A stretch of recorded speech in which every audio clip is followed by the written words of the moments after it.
Bem-vindo, pessoal. Eu sou Fred Rocha e nós estamos aqui com Conversa de Balcão com essas três pessoas muito importantes que representam as federações, né? E que federações são essas, né? Nós vivemos em um planeta onde o setor primário, secundário e terciários, né? Setor primário, agricultura, pecuária, extrativismo, o secundário, indústria de transformação e o terciário, comércio, serviço e o turismo. E nós estamos aqui com os representantes, né, da sociedade perante esses três grandes elos de geração de riqueza do planeta. Nós estamos aqui com a FEComércio, Federação de Comércio, de Bens e Serviços e Turismo do Estado de Minas Gerais, com Nadine Donato. Nós estamos aqui com a FAENG, Federação da Agricultura e Pecuária do Estado de Minas Gerais, né, com o nosso amigo Antônio, e nós estamos com a FIENG, a Federação das Indústrias do Estado de Minas Gerais, com o Flávio, né? Então está aqui Nadine Donato, Flávio Roscoe e meu amigo Antônio de Salvo. Exatamente. Que legal, que nome bonito, cara. Salvo é um nome muito legal. Obrigado. E eu estou muito feliz de estar me sentindo verdadeiramente importante dos três pilares da geração de riqueza do nosso estado, né, Nadine? Uma honra, todo mundo que está assistindo, esse é o podcast da FEComércio. Nadine, você que convidou essa turma para mostrar que o melhor jeito de crescer, de gerar riqueza, é unindo as gerações de riqueza, né? Assume a palavra, querido. Muito obrigado. Na realidade, assim, dos três aqui, eu fui o último a assumir a presidência da Federação do Comércio há cerca de 2 anos, e eu entendia que a FEComércio precisaria aprender com as nossas entidades co-irmãs, né? Então, eu procurei o Flávio Roscoe, procurei o Toninho de Salvo e fui atrás para buscar conhecimento com essas duas grandes federações, naquilo que eu entendia que a FEComércio ainda não estava, né, bem. E aí fomos aproximando numa conversa, primeiro com o Flávio, depois com o Toninho, os dois abriram as portas para mim das federações, pediram que os nossos funcionários pudessem ter uma troca muito boa, porque uma experiência que um já teve, outro. E aí nós fomos começando a levar nossos executivos, fazendo reuniões, né? E essas reuniões foram debatendo assuntos importantes.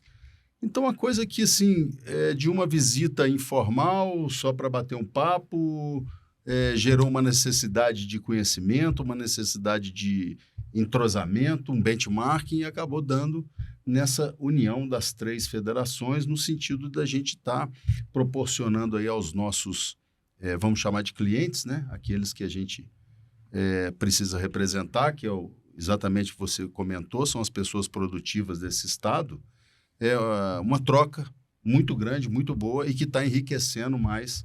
Pelo menos a FEComércio está partindo para um lugar que ela precisa chegar, que vamos dizer assim, é a prateleira de cima naquilo que representa o empresariado mineiro.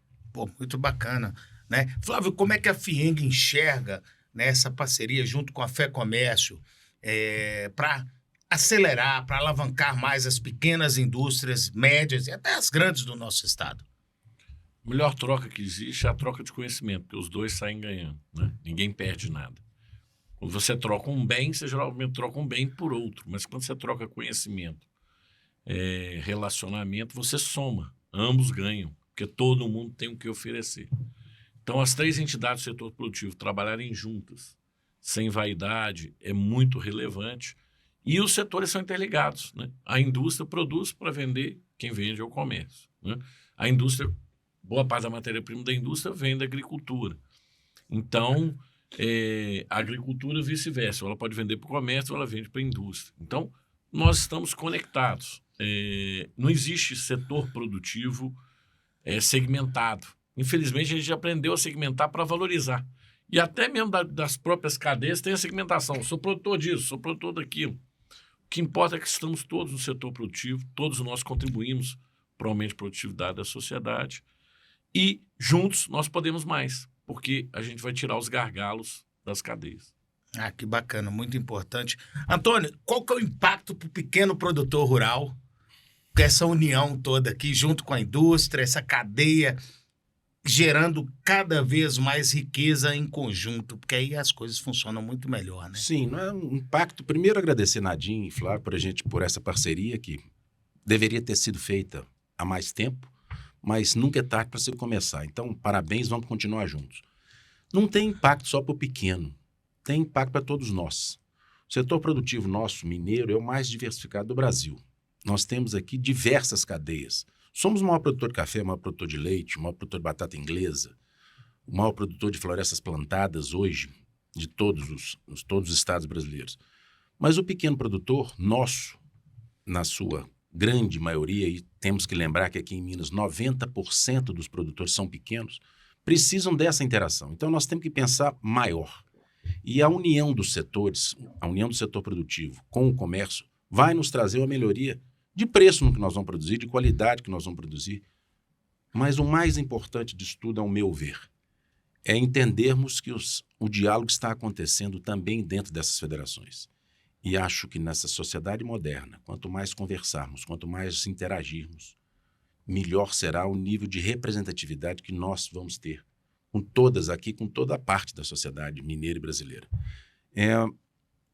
A agricultura e pecuária, por muito tempo, ficou muito quietinha dentro das porteiras, trabalhando de forma distante, apesar de sermos mais de 610 mil produtores e mais de 401 sindicatos rurais espalhados em todas as Minas Gerais. É um trabalho pesado que temos, mas eu tenho certeza que com uma federação e com a união dessas 3 federações, nós vamos dar uma representatividade, uma melhoria de vida para todos os mineiros, e principalmente, no nosso caso específico, para os produtores rurais que tanto precisam de continuar gerando riqueza, gerando melhoria de vida, não só para quem está da porteira para dentro, mas principalmente para os mineiros como um todo.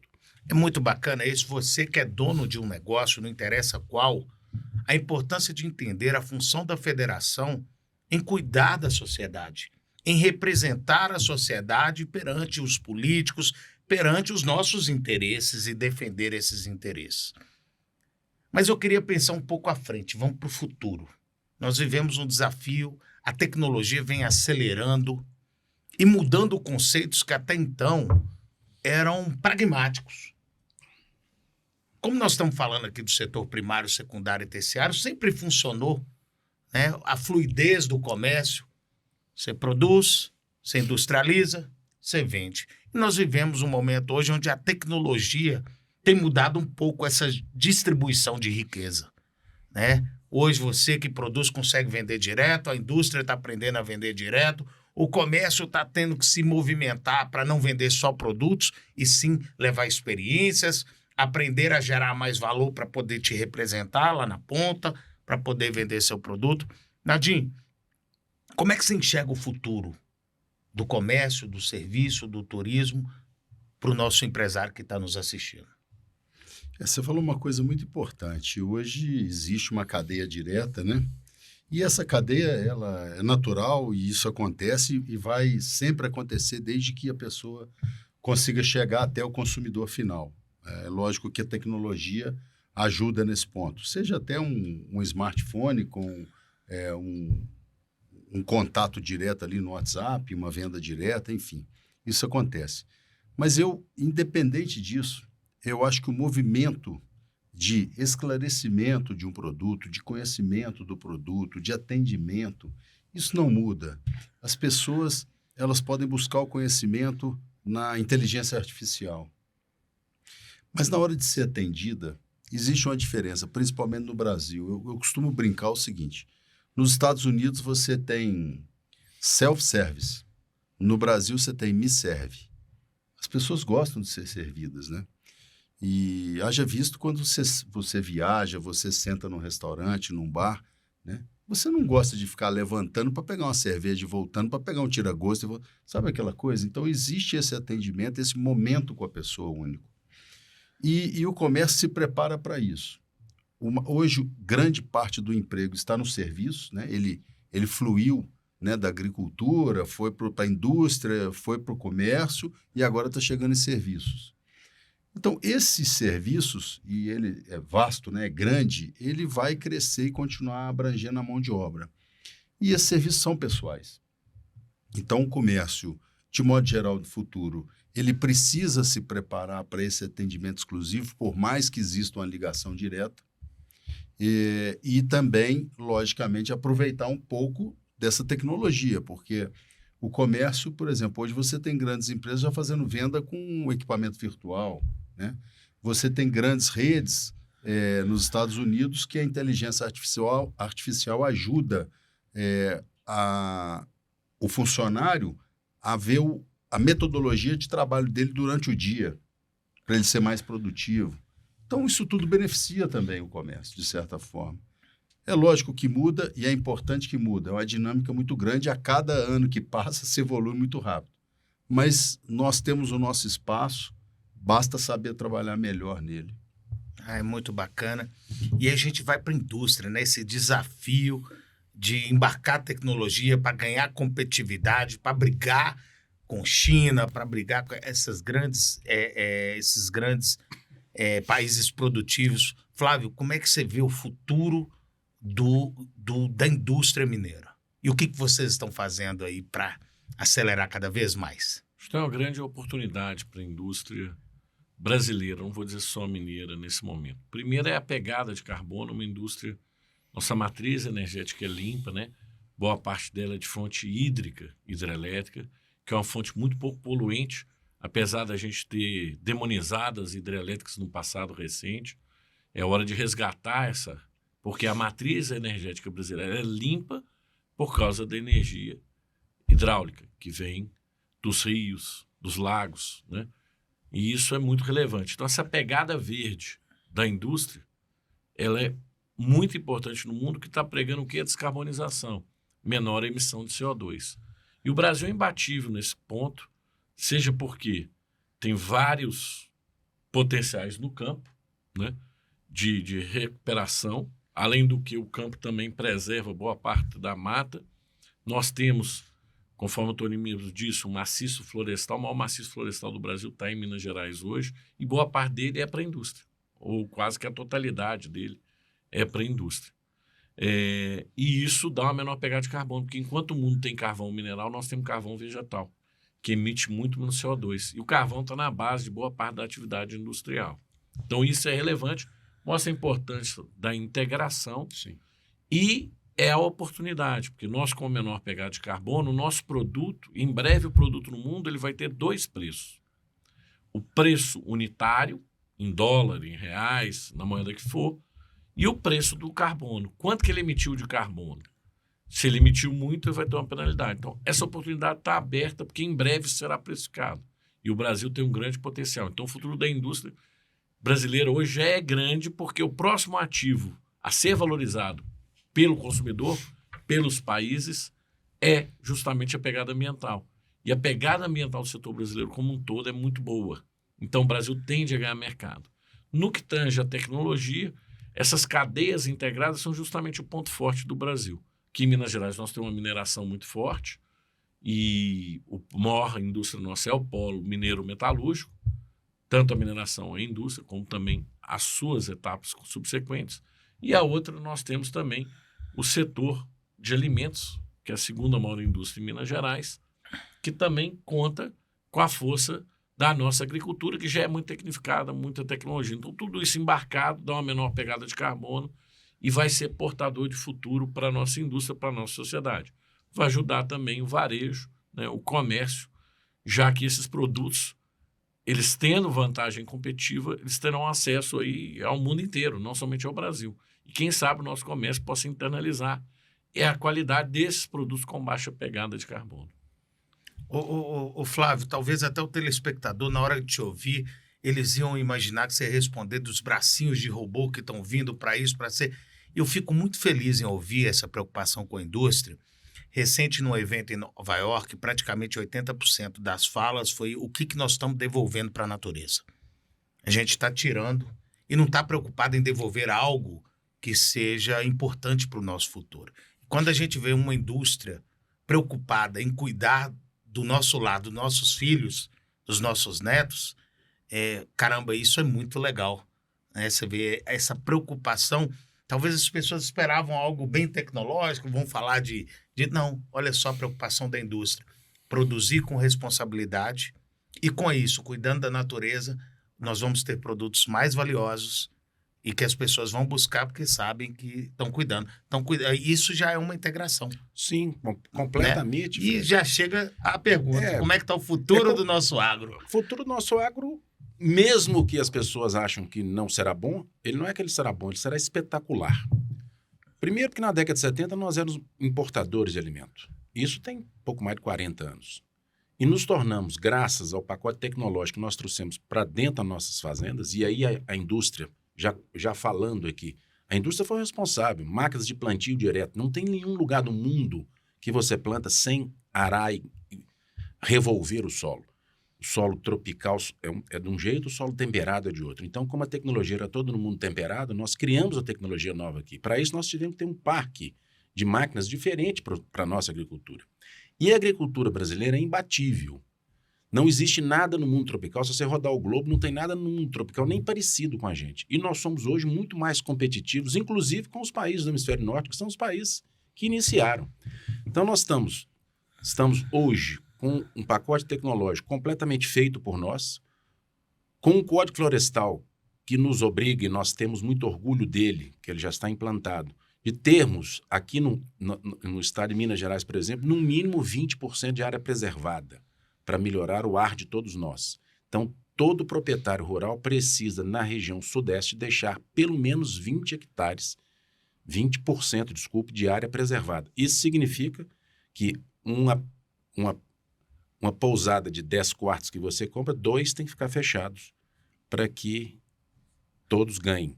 E nós já arcamos com isso nas nossas costas. Mas nós não estamos preocupados com isso. Nós estamos preocupados que com os 9% da área do Brasil, que é de agricultura, e com os 21% da área de pecuária, totalizando 30% do Brasil inteiro, mais um pouquinho de floresta plantada e 3,5% de indústria, cidades, etc., os outros 66,3% está preservado.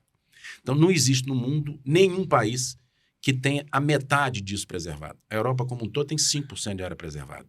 Então, se o Brasil tiver juízo e nós começarmos, como começamos aqui em Minas Gerais, a ter um diálogo mais franco, para entender que não temos absolutamente, podemos ter algumas posições eventualmente diferentes, mas que nós temos que trabalhar com um foco para melhorar a vida do cidadão mineiro e brasileiro. E isso nós estamos fazendo de forma muito firme e cada vez mais gerando cada um a cota tecnológica, as riquezas necessárias. Nós vamos fazer esse Brasil ser o país que ele já devia ser há mais de 30, 40 anos atrás. Por isso, nós vamos fazer a nossa parte, dialogarmos sempre e continuarmos avançando. E a agricultura e pecuária são responsáveis por parte desse PIB positivo, dessa geração de riquezas, que melhora a educação, que melhora a saúde, que melhora a segurança, que melhora o saneamento básico. Esse dinheiro canaliza, esse dinheiro sai na veia do brasileiro e todos nós ganhamos. O futuro da agropecuária brasileira, quem tiver vivo aí, nós vamos estar, vai ser muito maior. Só para ter uma ideia, quando nós iniciamos o plantio de soja aqui no Sudeste, a gente colhia 20 sacas de soja por hectare. Hoje nós colhemos mais de 70. E assim é na cafeicultura, que eu colhia 15 sacos de café, hoje 50. E vai por aí afora. Um boi era batido com 5 anos, hoje com 20, 24 meses. Enfim, todo esse pacote tecnológico e essa pegada de carbono no setor de florestas, por exemplo, a árvore tira o C, libera o O2, prende o C no seu caule. E isso aqui ninguém tem. A árvore lá da Austrália veio para cá, com 7 anos ela é cortada e faz todo esse aço verde, essas coisas todas que nós temos com interação junto com o setor de mineração, junto com o setor da indústria. O Brasil é imbatível no setor de agropecuária. E vamos ser cada vez mais uma pedra no calcanhar do primeiro mundo que não vai poder competir com a gente. E vai começar a trabalhar para nos impedir ambientalmente, trabalhisticamente. Por isso, as federações precisam estar unidas para representar bem esse povo que tanto precisa das nossas federações fortes, unidas e conscientes do que é o nosso futuro. Quando eu falo com as pessoas que eu já visitei 34 países, eu falo a grama do vizinho não é mais verde. É verdade. Sabe? E não é. Nós temos que a gente tem mania de achar que tudo nosso, tudo que eu vejo o copo mais cheio. Sempre tirar alguma coisa para isso, né? E aí a gente chega num momento muito importante para a sociedade entender as boas práticas que as federações desenvolvem perante a sociedade. Nós temos aqui o setor produtivo reunido e não é só para produzir, vender, comercializar e gerar riqueza. Essas instituições, elas têm uma função perante a sociedade, que é gerar educação, entretenimento, né? Tem muita cultura, patrocinar, desenvolver. Isso é muito bacana. Eu queria trazer que cada um de vocês colocasse um pouquinho das boas práticas, algum case, algo que foi feito ou que estão fazendo, preocupação não só social, porque quando a gente cuida de um pequeno negócio, a gente está cuidando também de uma sociedade, de um sistema solar, porque ali emprega gente, vende, gera um conforto social para aquele bairro. Então, vamos começar, Nadim, falando aqui das boas práticas e algum caso de sucesso, que aqui está escrito, é caso, tá certo, não é case, porque aqui é Minas, né? Minas, é causo, Uai. é causo, né? Lá a gente tem que falar, conta um caso de sucesso e as boas práticas que a gente vai rodar para a sociedade entender um pouquinho do que as federações já estão fazendo por você e talvez você não saiba. No caso da FEComércio, nós temos a obrigação de defender os interesses dos empresários, né? Cada uma das federações aqui. E nós temos também os nossos braços sociais, que no caso do comércio é Sesc Senac, da indústria Senai, tudo que termina com I é indústria e R do Senac. E aí quero deixar bem claro que todo esse dinheiro é 100% sustentado pelo empresariado mineiro. Isso é fundamental para que isso tudo aconteça. É bacana, explica um pouquinho de onde vem esse recurso, como é essa parte aí. O nosso recurso ele vem da folha do funcionário, que destina ali um percentual, vamos dizer 1%, para o Sistema S, e o Sistema S retorna isso exatamente para os nossos colaboradores. Então, no caso do Sesc e do Senac, todo o dinheiro investido é revertido para qualificação, requalificação, esporte, lazer, turismo, viagens, cultura, dança, música, isso tudo para o trabalhador. E é uma forma de retornar ele, porque ele tem um pouco mais de qualidade de vida, mas também qualificá-lo, requalificá-lo. Isso é fundamental. Então, o dinheiro 100% do empresariado que é retornado para o nosso colaborador, seja do comércio de bens, serviços e turismo, no caso da indústria, da pecuária também. E para o empresário, no nosso caso, da federação, nós tivemos um embate, um caso assim, que foi muito bacana, a gente luta até hoje, né?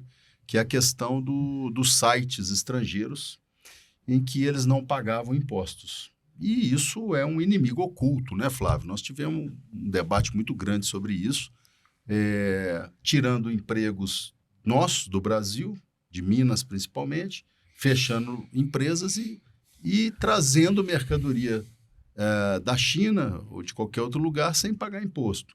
Os nossos impostos de importação, eles são normalmente de 60% até 104%, dependendo do produto, e você comprava pelo site sem nenhum imposto. Eu aqui quero deixar bem claro que o consumidor tem direito a comprar do jeito que ele quer, onde ele quer, o melhor produto no menor preço. Isso é básico para quem trabalha com comércio. Mas nós precisamos defender a equidade de impostos. Então, nós lutamos muito para que isso houvesse um certo equiparação, que fosse cobrado também dos sites internacionais 60% do imposto de importação. E foi uma luta muito grande, né, Flávio? Nós conseguimos aí 20%, não conseguimos os 60%, mas já foi uma vitória, já começa a melhorar um pouco o quadro. Esse é um inimigo oculto, porque se você traduzir $50 de compra sem impostos, nós estamos falando entre R$250 e R$300. A maioria dos produtos comprados no Brasil, a média é R$180. Então, nós estamos falando de uma enorme gama que qualquer um pode comprar. E tira, enquanto os nossos são todos com impostos. Tanto imposto, qualquer tipo de imposto que tem no Brasil e que é um dos países mais caros. Então, esse é um caso que a gente lutou bastante junto com a FIENG, porque a FAENG não tem tanto essa interferência, mas nós conseguimos, né, Flávio? E ainda estamos continuando lutando para equiparar até 60%. Eu diria que essa foi uma luta das nossas federações em prol dos empresários de Minas, né? E aí eu fico muito feliz, você sabe, nas minhas palestras eu falo muito sobre isso, sobre a evasão de recursos e de riqueza que o Brasil gera para outros países. Então você está numa cidade, talvez quem está na capital não sente tanto isso, e as pessoas falando comigo, Ah, mas não tem que tributar, tem que ensinar o pequeno a vender também no marketplace, não é só por aí. O que tem acontecido? Você chega numa cidade de 5, 6 mil habitantes, está ali a geração de riqueza, o agro gera, eu compro os ovos para o meu supermercado no agro e eu vendo ali para o consumidor, vou na farmácia, compro alguma coisa, o dinheiro vai se multiplicando através dos lucros de cada um, vem um e compra na China. Toda aquela riqueza que aquela cidade, todo aquele lucro que aquela cidade teve, foi embora do país. E o que isso acontece? Isso é uma evasão de recursos. Talvez o consumidor, você que é consumidor que está aí, mas ficou mais caro. Mas eu te garanto que isso ficou mais caro pode ter salvo o seu emprego. Isso é muito importante a gente saber, porque o que a gente gera de riqueza tem que ficar por aqui. Flávio, você deve ter milhares de cases incríveis, causos. Eu tenho que parar de falar esse case, né? Conta um pouquinho sobre o que a FIENG tem feito aí pelas nossas Minas Gerais. A FIENG hoje ela tem atuado muito, conforme o Nadinho falou, no interesse do setor produtivo, mas também no interesse da sociedade. Por exemplo, eu vou falar uma coisa que a gente foi a primeira entidade de classe a mover uma ação civil pública no Brasil. Ação civil pública normalmente a sociedade move. E quem ganha é a própria sociedade. Então, por exemplo, a FIENG movendo a ação ela não vai ganhar nada. Quem vai ganhar são os municípios. No caso da Heineken, a gente está movendo uma ação civil pública contra, no caso, o ICMBio. Por quê? Porque houve, na nossa leitura, um equívoco ao ICMBio interferir no processo de licenciamento estadual. Ele não tinha essa competência. E, ao fazê-lo, ele prejudicou toda a região metropolitana de Belo Horizonte. Porque nós perdemos a fábrica da Heineken aqui na região metropolitana. Eu acho um absurdo isso. Isso é um verdadeiro absurdo por uma falácia inventada como se a fábrica da Heineken fosse destruir a gruta, que está a quilômetros de distância, não tem nenhuma interferência. Mas houve a interferência por parte de um funcionário do ICMBio, mesmo com parecer interno do órgão contrário, que foi lá e interveio no processo de maneira equivocada. E criou aquela comoção, porque no primeiro momento todo mundo se solidariza, vai destruir a gruta. E não tinha nada daquilo, nenhuma realidade, e nem era competência do ICMBio. A competência do licenciamento estadual. E todos estadualmente tinha sido tudo analisado, não havia nada. Infelizmente, nós perdemos a fábrica da Heineken. Felizmente, ela ficou em Minas Gerais. Mas os municípios que perderam, alguns chegaram a perder 80% do PIB, que é o que iria crescer com aquela fábrica.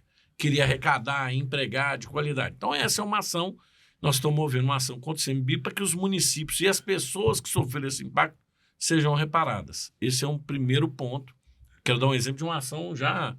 Um outro case, um outro caso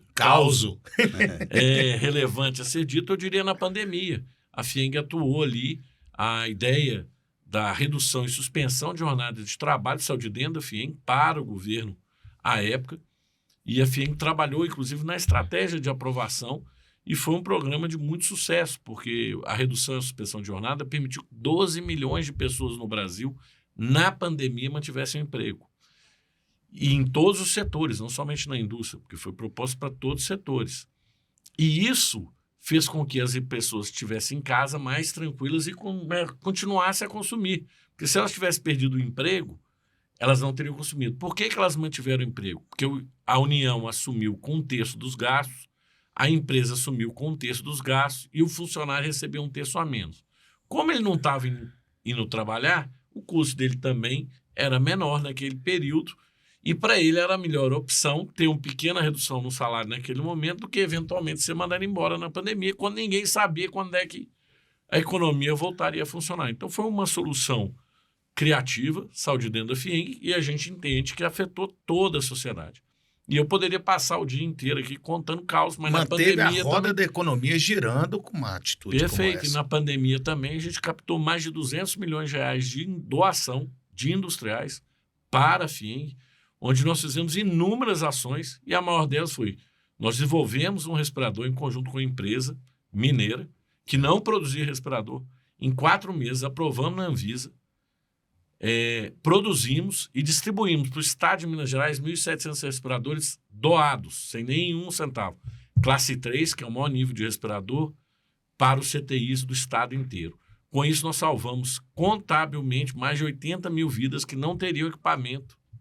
Numa única ação em que os industriais se mobilizaram, que nós também tivemos coragem de entrar num projeto inovador. Ninguém sabia do que estava fazendo, mas acreditamos numa proposta, na sua solução tecnológica e salvamos aí milhares de vidas no meio da pandemia. Então, são inúmeras ações que entidades como essa podem fazer e fazem pelo setor produtivo, pela sociedade, e tem feito toda a diferença. E essa integração agora permite com que as nossas lutas possam ser feitas em comum. Igual o caso aí que muitas vezes a gente trabalhou junto, né, Nadinho? Na importação que o Nadinho falou, é importante dizer, ele é em prol da sociedade, porque é insustentável que quem trabalha aqui no Brasil pague imposto e o que vem de fora não pague imposto. Porque o imposto ele é necessário para manter o Estado, para manter saúde, educação. Então, se você não está pagando esses produtos, outros produtos terão que ser pagos vai pagar um valor maior. Então, vai aumentar a carga tributária. E, aliás, é o que nós estamos vendo. Só esse ano nós tivemos 7 aumentos de impostos. O último agora é do imposto de renda. Então, não existe esse negócio, vou tirar esse imposto desse lugar, vou tirar daquele. Toda vez que tira de um lugar, tem que acrescentar em outro, porque o Estado não diminuiu. Nós temos que lutar, e nós dois estamos juntando. Hoje é pela redução do tamanho do Estado, pelo aumento da eficiência do Estado. E isso que essa união vai propiciar. O Flávio, eu fico muito feliz e eu queria fazer um testemunho aqui. Né? O Flávio, a Federação da Indústria tem o SESI, né? E tem o SENAI. E o SESI, antes da minha avó falecer, foi assim a casa dela. Ela amava ir para o SESI, assim, vários dias da semana, porque lá ela era integrada socialmente, mesmo velhinha. Então, esse trabalho que vocês fazem, talvez as pessoas não veem, mas isso, de pouquinho a pouquinho, eu não me esqueço, era a paixão da vida dela.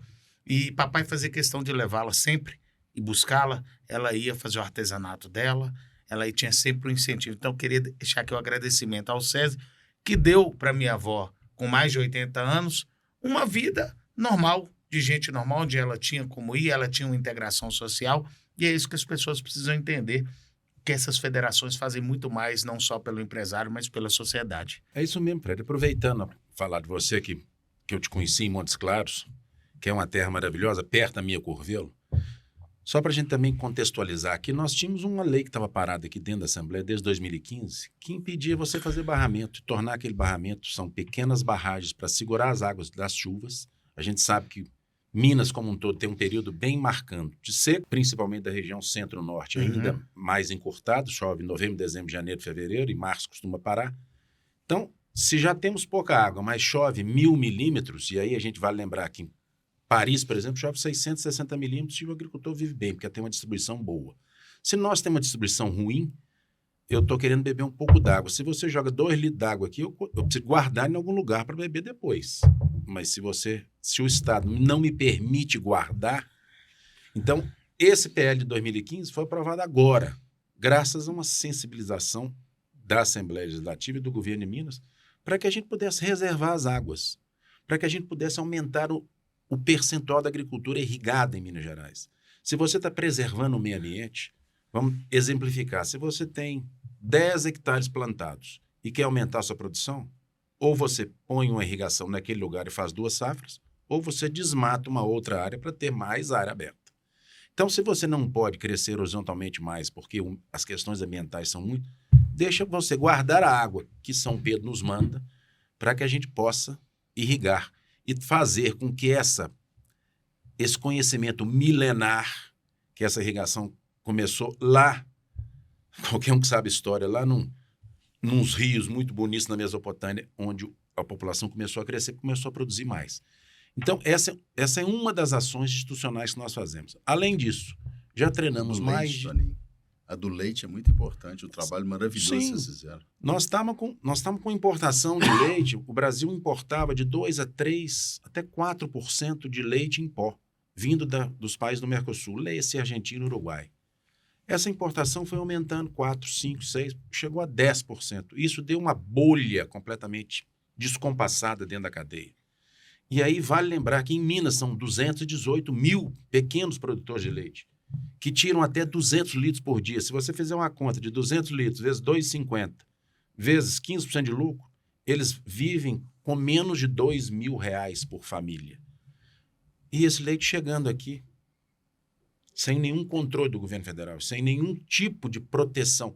Aí você fala assim, qual é o tipo de proteção? Tinha subsídio no governo anterior à Argentina, dando um subsídio ao produtor de leite da Argentina. Então, nós temos competitividade para disputar de igual para igual. Nós já pagamos mais imposto. Temos que largar 20%, 30%, 40% de área reservada. Já temos dificuldade de logística. Temos problema de energia. Ainda vamos disputar com o nosso vizinho, Subsidiado. que dava 42 centavos até 1.500 litros de leite para cada produtor. Então, essas ações todas são importantes e é a nossa federação, junto com a nossa CNA, é que vem capitaneando isso. Muitas vezes o produtor não sabe e a sociedade não sabe. Porque o que isso poderia acarretar?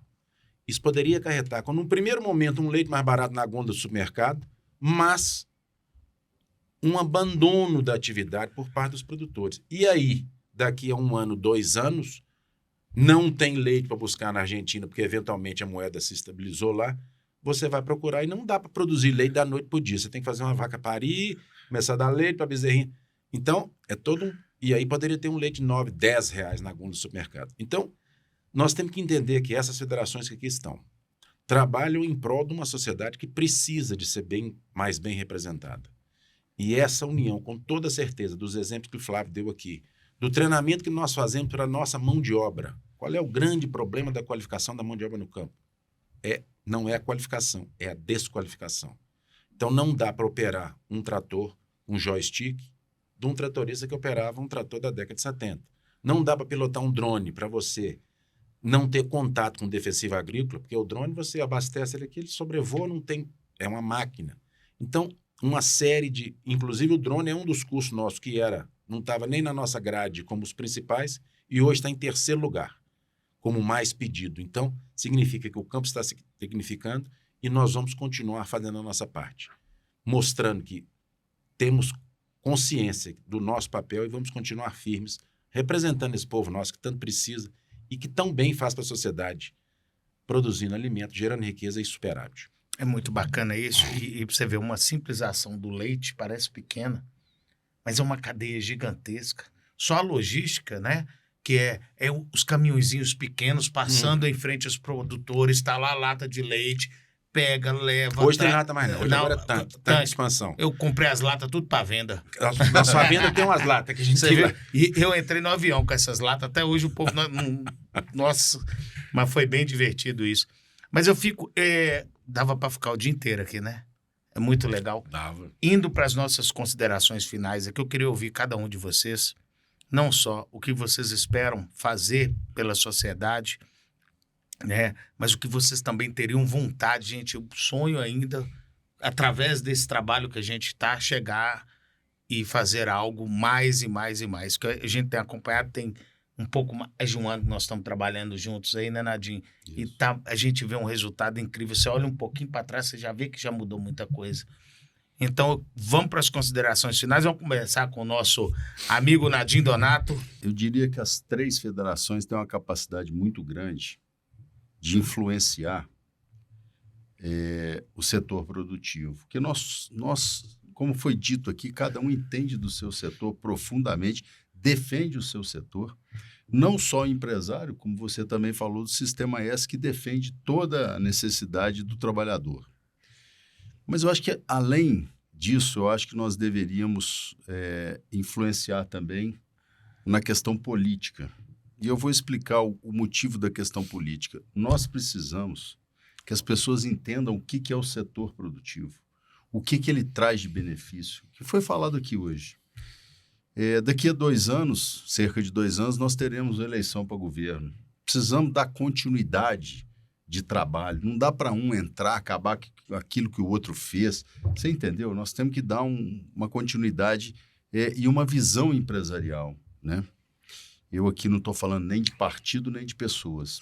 Eu estou falando claramente que Minas Gerais, nesse período, foi um pouco esquecida. Haja vista as nossas estradas, o que encarece a logística, encarece nossos produtos. Haja vista a malha aérea, que é pouca, você não consegue chegar, você sabe que você roda Minas Gerais, nós rodamos Minas Gerais inteira. E vamos falar de logística, vamos falar de uma série de coisas que e isso depende da política. Então, acho que essas 3 federações unidas, além desse bem social que você falou, nós ainda podemos ajudar a mudar esse Estado para um bem melhor político. Muito bem. Flávio Roscoli. Eu vou pegar as palavras do Nadim e dizer o seguinte: a política, a gente normalmente demoniza a política de maneira equivocada. Né? Infelizmente, a política ficou estigmatizada. Então, é muito importante que o cidadão de bem queira entrar na política. Tem muitas pessoas de bem na política, mas também tem os oportunistas. E os oportunistas só têm espaço porque as pessoas de bem, às vezes, declinam desse processo. Né? Então, o primeiro chamamento que eu tenho feito, o Nadim e o Toninho também, é do engajamento de todo o setor produtivo na vida política. Seja apoiando alguém de bem, seja o próprio empresário se candidatando, ou seja, desenvolvendo isso entre as pessoas à sua volta, no seu entorno, para que a gente tenha um maior volume de pessoas bem intencionadas na política. Então, essa palavra do Nadim é fundamental. E sobre as nossas entidades, eu gostaria de dizer que você fez o agradecimento em nome da sua avó, e eu quero dizer que é por isso mesmo que nós estamos aqui. Né? Todos são voluntários, que é pouca coisa que a gente sabe. Né? As entidades, o trabalho é voluntário. E eu queria dizer que a gente vê essa percepção que você sentiu pela sua avó. No caso da FIEM, nós temos 260 mil alunos hoje em Minas Gerais. Quer dizer, 1,3% da população de Minas Gerais, hoje, nesse momento, está numa escola ou do SESI ou do SENAI, ou aprendendo uma profissão ou tendo um ensino básico de qualidade. Quer dizer, isso é um número marcante. Você falou da sua avó, ela provavelmente é um dos nossos clubes, né? Nós temos aí 17 clubes em torno de Minas Gerais, com uma rede enorme, atendendo milhares de pessoas. Nós só temos um clube que tem 26 mil associados. Só um, são 17. Né? Então, saúde e segurança do trabalho, nós temos 800 mil trabalhadores hoje assistidos. Então, é um contingente de pessoas enorme que a gente toca no dia a dia, com um pequeno recurso, mas muito bem administrado, que é as empresas do agro. Então, esse trabalho é todo de retorno em prol da sociedade, ele é portador de futuro na medida que ele prepara a pessoa no comércio, ele prepara a pessoa na agricultura, ou prepara a pessoa para a sociedade, ou gera bem-estar. E culmina com o ponto que o Nadim falou, que é o ponto do engajamento político. Nós, efetivamente, como sociedade, temos que participar de maneira mais ativa na política para tirar espaço dos oportunistas, dar maior empurrão, um empurrão maior para aqueles que são do bem, que querem fazer a diferença. Porra, é bacana demais, viu? Comum, É uma responsabilidade. comum com meus presidentes aqui, vou dizer uma coisa bem rapidinho. Isso é histórico. Quando Minas se une, o Brasil muda. E é o que nós estamos fazendo aqui. Vamos unir para um Brasil melhor. E sempre partiu de Minas Gerais. E esse pontapé nosso inicial aqui está dado.